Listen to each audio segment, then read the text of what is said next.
Hello, everyone, and welcome to Sunday Politics live on Channels Television. I'm Sean KALEJAIYE in Akure, the Ondo State capital, where we've been monitoring for you the coverage of the Ondo governorship election, which has now been determined. Winners determined, losers determined. Tonight, we should get into how the election was won and lost and some of the takeaways from the election. But before we get into that, let's talk about what has become a major story tonight in Nigeria, and it's about the ENDSARS, hashtag ENDSARS protest. So earlier today, there were been protests across the globe, from London to Lagos to Abuja. There have been protests, but the protests in Abuja didn't go quite well, because at some point, the protesters were tear gassed and water cannons were pointed at them, and they were dispersed. But after then, the Inspector General of Police, ADAMU, announced the dissolution of the Federal Special Anti-Robbery Squad, the EFSAS, after days of protests across the country.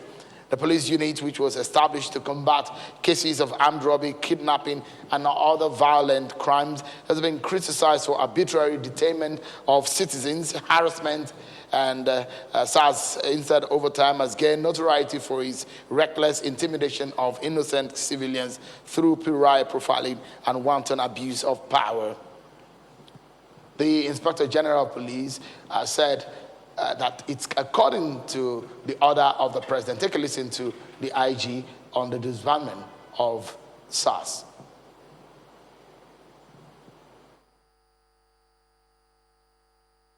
Following a review of the current developments and in due cognizance of the wide and legitimately held concerns of well-meaning citizens on the existence and operations of Special Anti-Robbery Squad as a responsive and citizen-oriented police force, it is hereby directed as follows.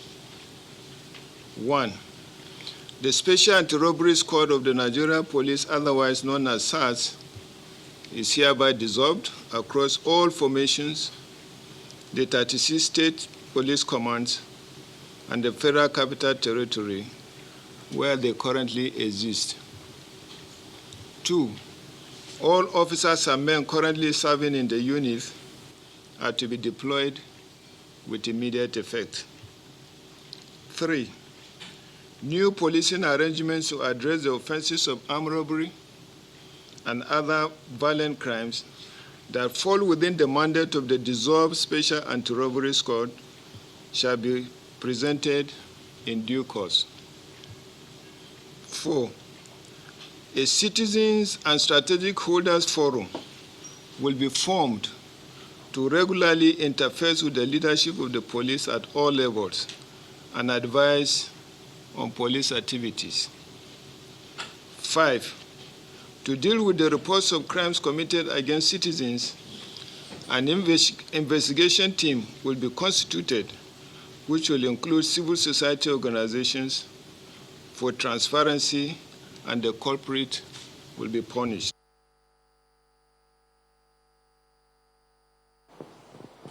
So you heard the IG. The president has also spoken in a statement earlier today.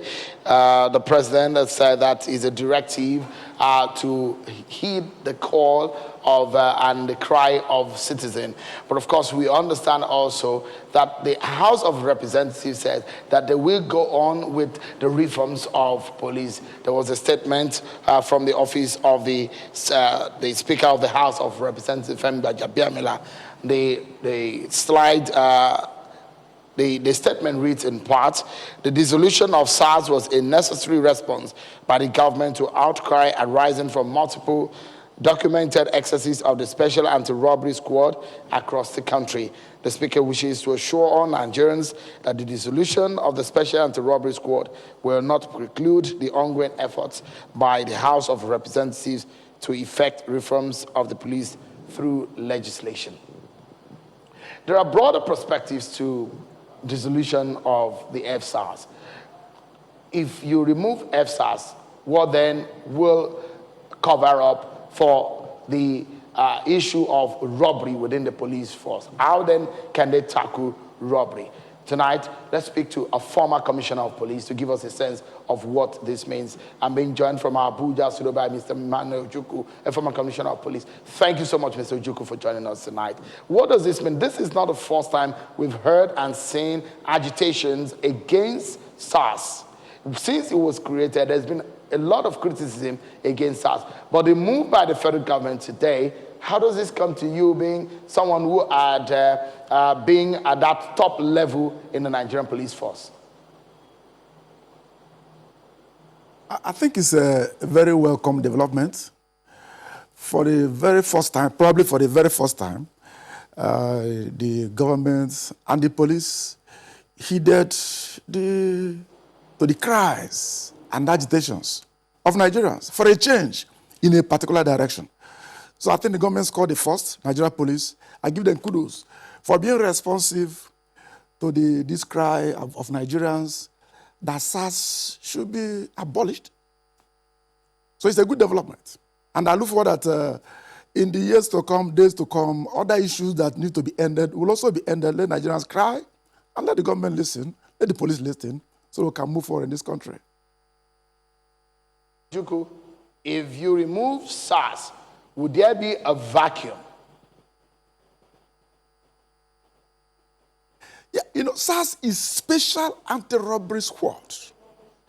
Before SARS came, and even as SARS existed, there were anti-robbery teams, anti-robbery units, anti-robbery sections in every police, criminal investigation department in all the states, the FCT, and of course at the federal level in the first CID. So we still have the anti-robbery sections operating in all the states of the federation, including FCT and at the federal level. There are also other units that work hand in hand with SARS. We have anti-kidnapping units in so many states. Some have anti-human trafficking units in their states. Some also have anti-cultism units in their states. The police is very well ready, able, and available to meet the safety and security needs of Nigerians. And so the IG and the other commissioners of police, they've always worked to make sure that Nigerians have a safe and secure environment to do their businesses. Minus SARS, the police will still operate, but minus SARS is a minus to the effectiveness of the police in countering violent crimes, which are even coming up more and more. So we need to do something quick to get a replacement for SARS. So part of the statement from the office of the IG says, new policing arrangements to address the offenses of armed robbery and other violent crimes that fall within the mandate of the dissolved Special Anti-Robbery Squad shall be presented in due course. These sound to me that you're just removing the name, but the man SARS still remains in the police force. Well, SARS was created 28 years ago, and they've recorded significant successes in combating violent crime in this country. They've been able to remove or put out of circulation various violent criminals that have made Nigeria not to sleep with their two eyes. SARS did that. They operated significantly, effectively in the Northeast. The first successes gained by Nigeria in the fight against Boko Haram were done mainly by the SARS. These current efforts in the Northwest, some parts of Nigeria where have violent crime, SARS have been doing that. And that SARS is a response by Nigeria police to live up to the expectations of Nigerians for them to have a good environment to go about their lawful businesses. So when you remove SARS, it lies on the IG under the law, and which is what he has just stated. There must be a new arrangement, and that has to be fast, to fill in that gap created by the dissolution of SARS. So SARS has gone, but Nigeria police still remains. It still has a mandate to secure the internal landscape, the internal space of Nigeria. No other group does it but Nigeria police. And the IG being the head, he has gone ahead. By dissolving SARS, he has gone ahead to begin to tinker with his team on the way forward, so our Nigerians will have a peaceful country and that our democracy will thrive. So he's doing a good job. Well, I mean, I'm not being pessimistic here, but I'm trying to be reasonable. And I'm looking at the fact that when the protest about ENDSARS came forward, I tried to dissect the issues and look at what exactly is at the heart of all of these issues. For me, it does look now that ending SARS, coming from a directive from the president, looks like a gift that we do not know the details. So it does sound good to the ears of the young Nigerians who took to the street that SARS is no more in theory, but in practice, there still looks like there is a SARS behind the veil. Well, you're entitled to the pessimism anyway, but I'm optimistic. And I believe I've served in the police for 32 years. The police has never wavered when it comes to solving issues of crime. SARS is a result, is one such product to make sure Nigerians live in peace and do their businesses well. Now, but along the line, many of us are witnesses. Along the line, the officers began to go beyond their script. Some of them anyway. And they began to do things that were untoward. Things that brought them in conflict with the law and that antagonized the SARS, the outfit, with Nigerians. And also became a fourth line. Whatever good things police did, SARS became a sore thumb. And so removing it is also good for police image. But then again, every SARS personnel is first and foremost a policeman or policewoman. The IG mentioned, which is right, they will be redeployed to other areas to do the other works of policing as general duty policemen. Other policemen have to come from some other places within the force to this organization that the IG wants to set up, or the scheme, or the arrangement, or whatever. It may bear any name, it may not have a name, but the IG has a mandate given to him by the law, by the constitution, to secure Nigeria's internal land space. And he has to do it. And in doing that, he has to use policemen, not his children, but people employed by Nigerians, 360,000 policemen or so. From amongst them will be the men and the women to fill in the gap left by SARS. The bottom line is that armed robbery has not ceased. SARS has ended, but armed robbery has not ended. Yahoo, so to speak, it has not ended. SARS has ended, even though it's not their mandate. Other violent crimes have not ceased. In fact, they're even coming more and more. So the police leadership has to put on a quicker thinking cap, which is what the IG said. That immediately this one is going, a new one is coming. I want Nigerians to be optimistic and have trust in their police. If the police doesn't do it, nobody else will do it. Nobody will fight the criminals. Nobody will make Abuja-Kaduna Road free and safe. Nobody will make Abuja-Kogi Road free and safe. Nobody will make the East-West Road free and safe, except the police. And the police will not come from other sections. There will be men and women who are trained to counter these violent criminals. Get them removed from the scene so that you and I can sleep with our eyes closed. Mr. OJUKWU, apologies if I may quickly cut in. And this is where my worry is. The thousands and hundreds of thousands of Nigerian police force that we have in the country, brave men, heroes in our society, most of them.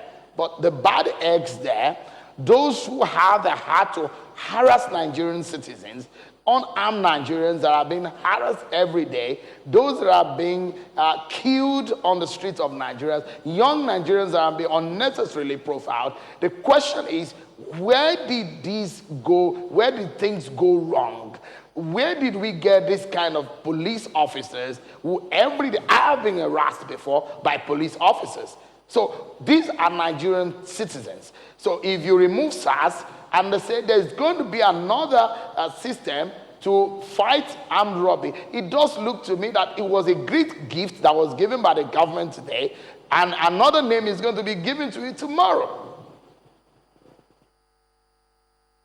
Well, I don't think the police would like to be beaten again.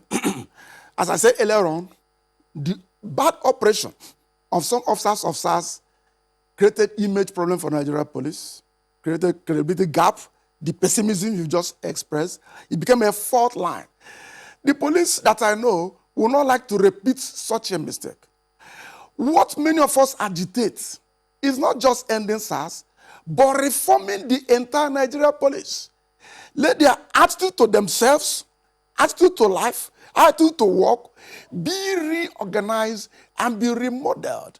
Let them be properly motivated by Nigerians, and let them be properly trained by Nigerians to serve them better. The IG will get men from Nigeria police to fill in the gap and do the work SARS was doing, by whatever name. They must still do it. But are they coming with the right attitude? So we need to properly train the policemen. That is why I like the Police Trust Fund, which the current government graciously approved. It's going to help to train policemen properly, give them good equipment, give them right orientation. But issue of motivation, salary, is still there. When men are properly motivated, they are properly equipped, properly trained, they will deliver. By and large, some of them got it wrong. Because if you stay too long in a system of violence, where you are trained to be violent to overcome violence, over time they callous. Over time they may become sadistic. Over time they just take it that violence is normal. Such men need psychological reorientation over time. The police wasn't doing that until recently, when they created a mental care advocacy also. And the current Police Act has given room for the IG to train officers, retrain them, get them pass through psychological tests, and then to employ psychologists within Nigeria police. Many officers go through trauma, and nobody attends to them, and the people are armed. Some of them turn the arms against themselves. You may not hear that. Mr. OJUKWU, but when they turn against the public, we hear and supposed to do some of these things that they advise, being an experienced former police officer, people will listen. Channels Television had done an expose on the welfare of officers in training and in the past. And we do hope that some of the things that have been brought to light from the past years and now will be fixed in the Nigerian police force. I want to sincerely thank you, Mr. EMMANUEL OJUKWU, a former Commissioner of Police. Thank you so much indeed for your time tonight on the program. Thanks for having me. We'll take a break, and when we come back, we'll look at how did Akeredolu win and how did Jegede lose? The permutations and some of the issues that have been raised in the Ondo governorship election. Don't go anywhere. We'll be right back. Everyone for staying with us, and welcome back. Let's talk about the Ondo governorship election. It came and is now over. At least for now, we now know the winner. Governor Rotimi Akeredolu has been declared winner by the Chief Returning Officer, Professor Olayinka, the Vice Chancellor of the University of Ibadan, who acted as the Chief Returning Officer for this election. And since that time when it was announced, the hometown of Mr. Akeredolu has been agog with celebration by supporters and members of his families and of his party. They took to the street, and Mr. Akeredolu has gone on tour thanking his people for supporting him and voting for him. Take a listen to Mr. Akeredolu.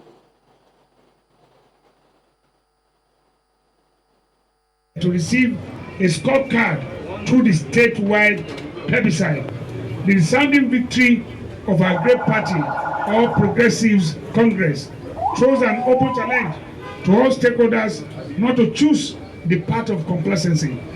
We have noted the few dissenting voices of protest in this referendum.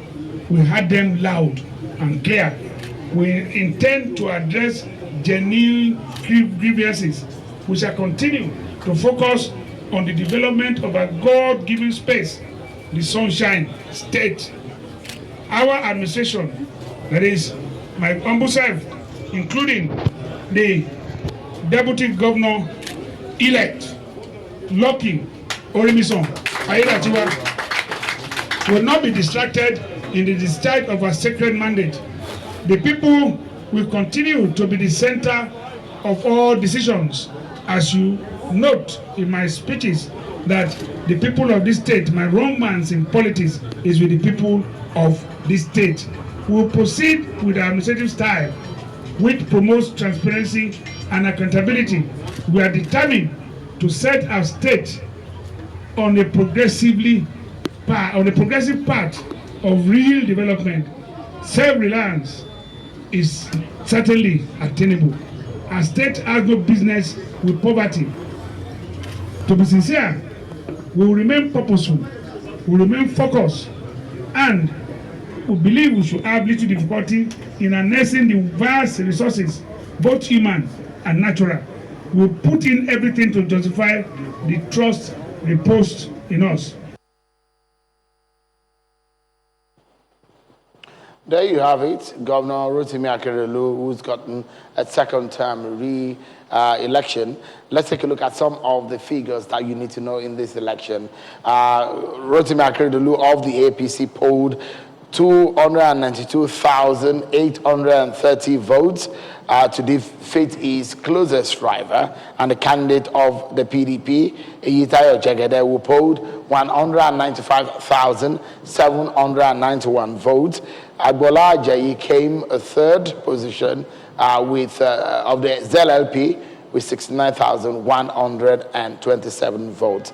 A further breakdown of some of the figures that you need to know in this election shows that there are 1,812,634 voters registered in Ondo State. Out of that, about 595,213 were accredited for this election.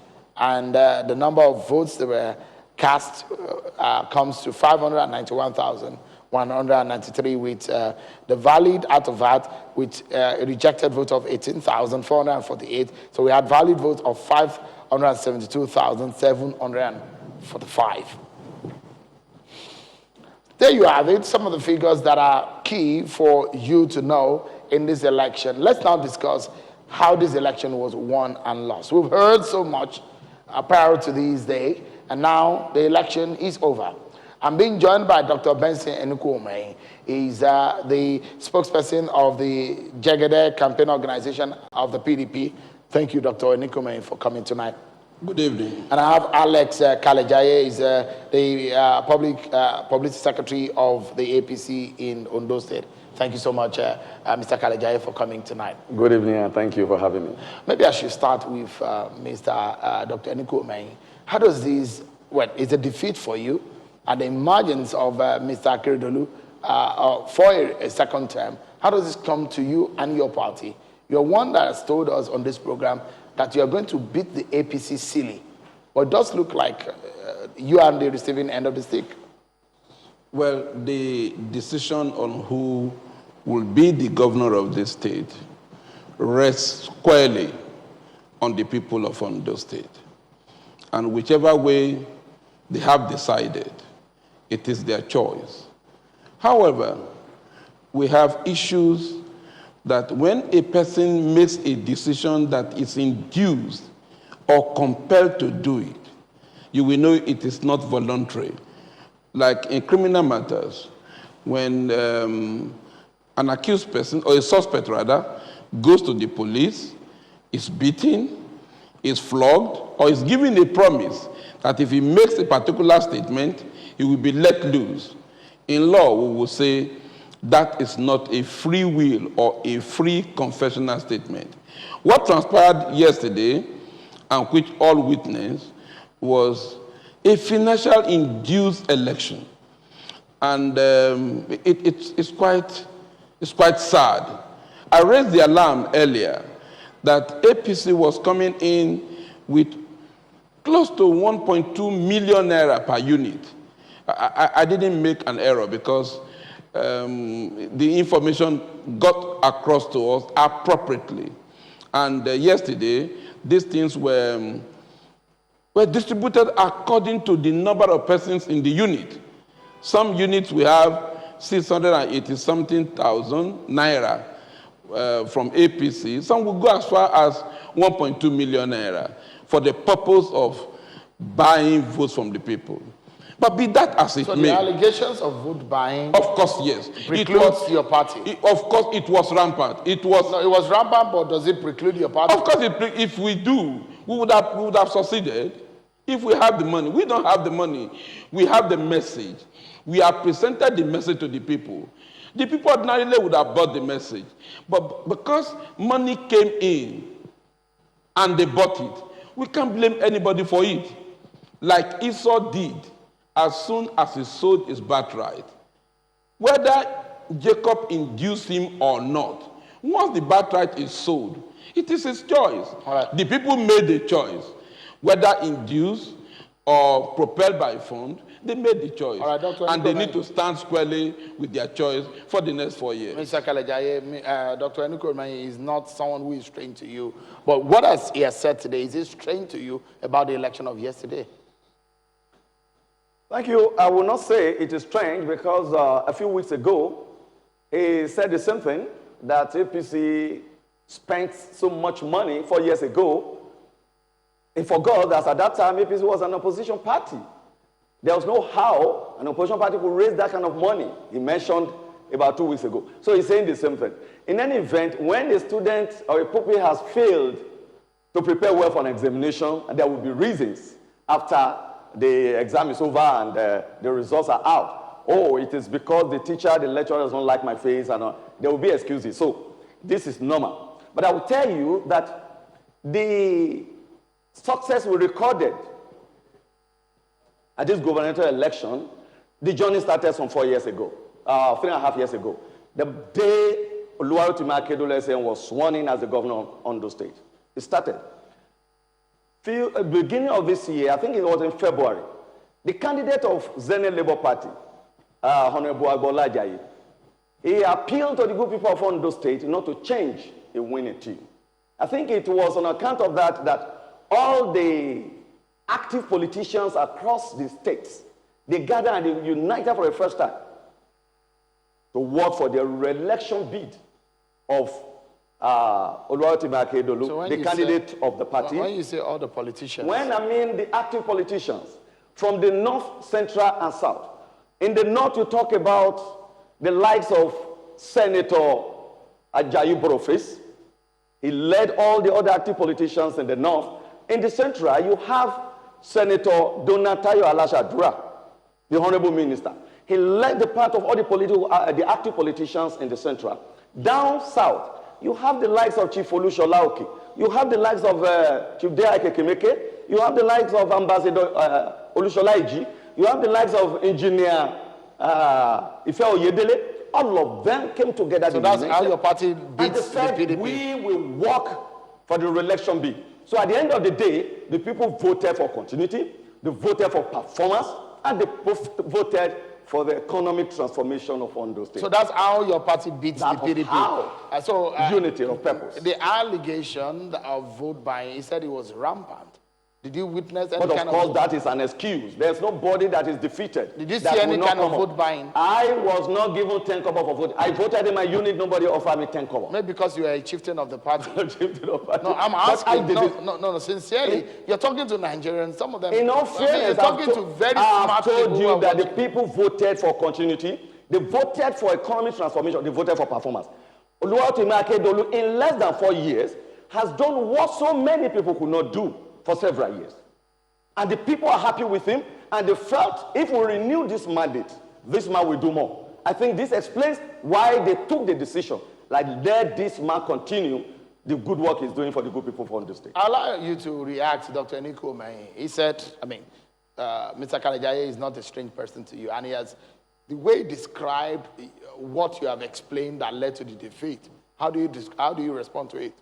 Interestingly, Alex and I were very, very close, very, and he knows that. And the truth must be spoken. at this junction in one's life, if you cannot open up on the truth, when are you going to say it? Now, he and I come from the same local government. He knows too well that there is not a single thing we can point out in our local government, notwithstanding the fact that we are oil producing, that we can say this was what this government did in these 3.5 years. Is it the road that is going to Ayetoro that was stopped at Ugbonla that this government continued? Is it the road that is from Akintubua Junction to Araromi that was surface dressed and the roads have gone bad that this government has done? Is it electricity that it has provided?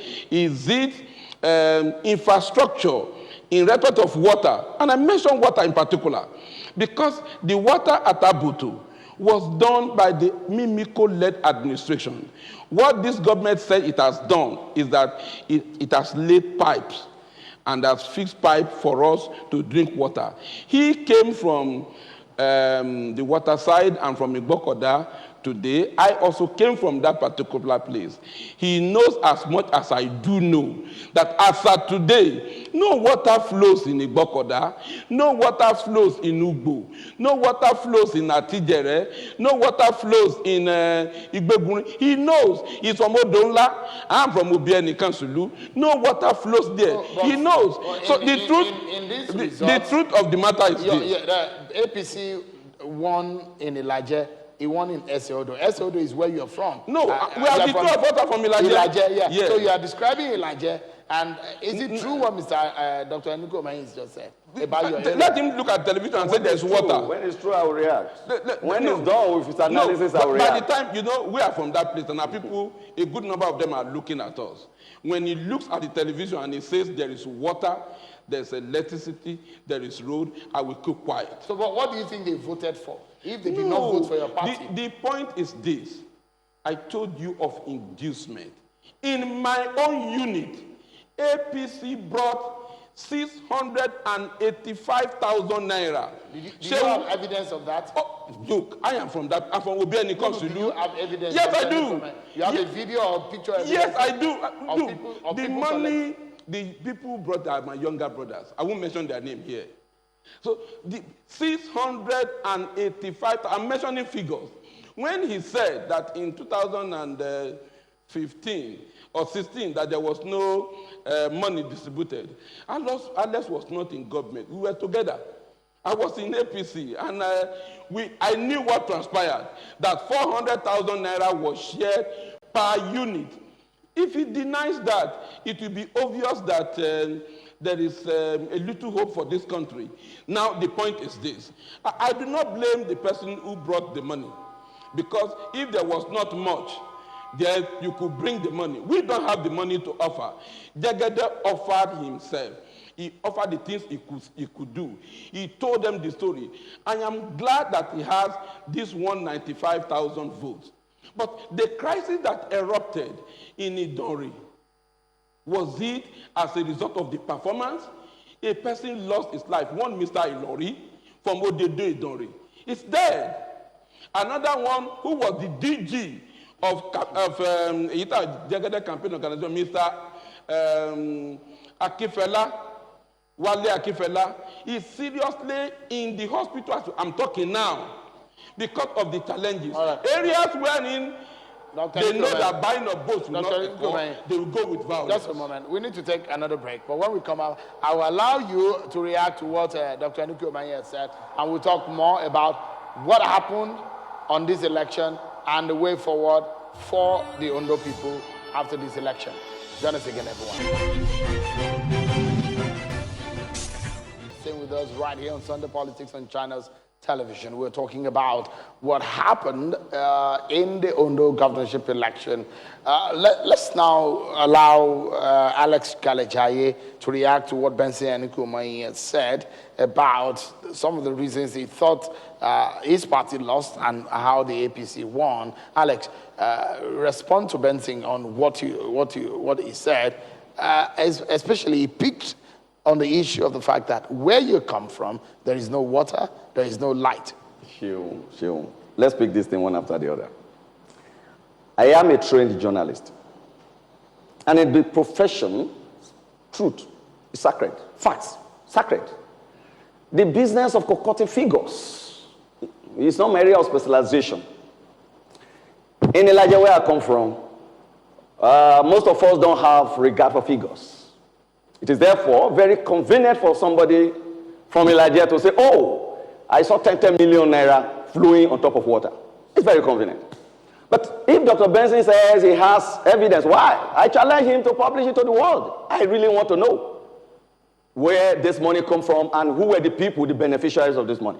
But having said that, talking about performance, when we came on board, we inherited so much debt, so much crisis. But Mr. Governor assured that after 4 years, we will have seen the impact of good governance in the 3 senatorial zones. And today, we have witnessed it in the north. We have witnessed the impact of good governance in the central, and we have witnessed in the south. I am from the south. Elijah is in the south. Okitipupa is in the south. Outrage is in the south. That redemption bridge, so many people who only dreamed of it. But in less than 4 years, this administration has put it in place in the Southern Central District. I recall then, Dr. Benson said, Akeredolu will not be able to complete that project within 4 years. That is not possible. That only want to start it so that I can have something to campaign for second term. Meaning, when he says, oh, if you vote for me, I will complete this bridge. But so many people in that belong to that school of thought, they have been disappointed. The man completed, Mr. President came down to commission the project. On assumption of office, the first 100 days, this present administration developed major roles within the university. Now, Dr. Olusegun Agagu University of Science and Technology in Okitipupa, it was like a glorified secondary school before we came. It's in the south too. It's in the south. In fact, we used to, all of us used to belong to what we call Old Okitipupa Division. All of us are from Okitipupa Division. Dr. Benson said he dared you to look into the camera and say that there is any that is what I'm saying. That is what I'm saying. That is what I'm saying. Your people will not that is what I'm saying. That is what I'm saying. All of us were in Old Okitipupa Division. In Old Okitipupa Division, we have the redemption bridge. We have all the beautiful roads within the university. We have so many infrastructures that have been put into that place. The abandoned Okitipupa Irele Road for 8 years. Within the first 1 year, it has been completed, also in the south. And now, schools were rehabilitated, fixed in the south, particularly in Nigeria. So the water project that was done haphazardly and abandoned by the previous administration has been fixed. And we're drinking it. So many roads have also been awarded in Elijah. The Abotuatije Railroad is ongoing. This administration has recently commissioned a housing estate of international standard in Elijah. Maybe, do you see yourself he might refuse not to know. Do you see yourself returning to the APC? He might refuse not to know. Anyway, leave that for me. You think he can return back? We can always discuss that. So, I don't want to be petty about some things. Yeah. I don't want to be selfish. I don't want to say, until you have given me money, you are not a generous man. That would be unfair. No. If I've seen what you are doing to others, I should be able to say, of a truth, this man is a generous man. But when I see that, I don't know whether he's a generous man or not because he has not given me money. But he has given to BC, he has given to this, but he has not done. So it is wrong. Just a moment. This man has won across the 3 senatorial districts. This election is has been won. Just a moment, if there are 1 or 2 local government areas that don't be touched in 3.5 years, those local governments should be assured that in this new dispensation, all of them will be touched. So just a moment, because of our time now, I don't know of any, but if there's any by accident. All right. Now, the issue now is the fact that the election is over. And as a lawyer, you know what it means when there's an election and there is a declaration. It is law. No, looking at what has happened now, for you have a governor for the next 4 years, either you like it or not. By choice, you do not have. You have a governor in Akeredolu.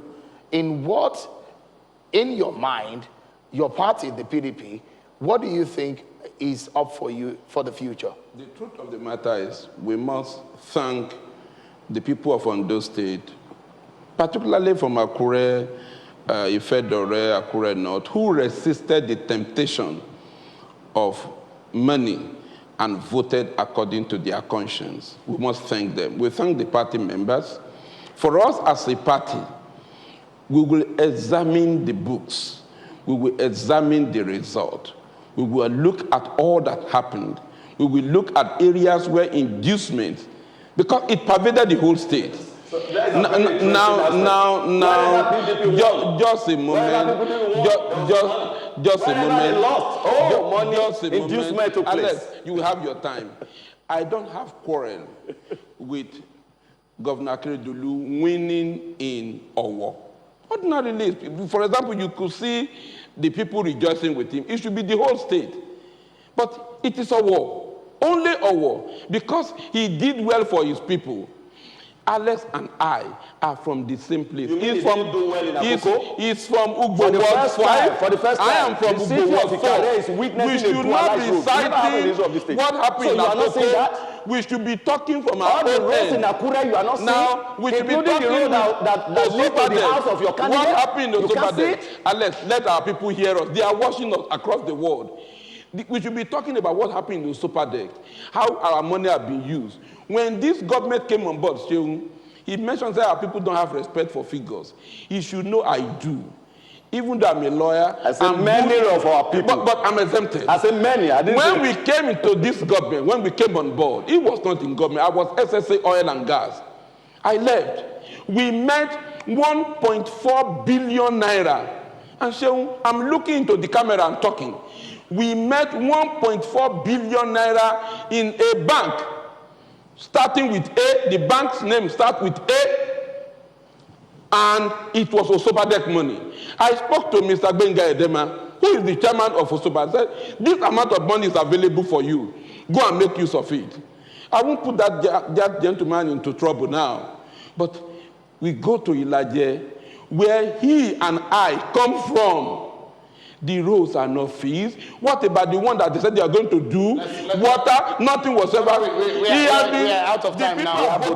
We need to go now. Many schools have been renovated. Going forward now, the election is over. Okay. What do you think is the most important thing? Your party is on the winning side. What do you think is important for your people? Well, in APC, we have talked to ourselves and we have said we are not going to be wild in the jubilation.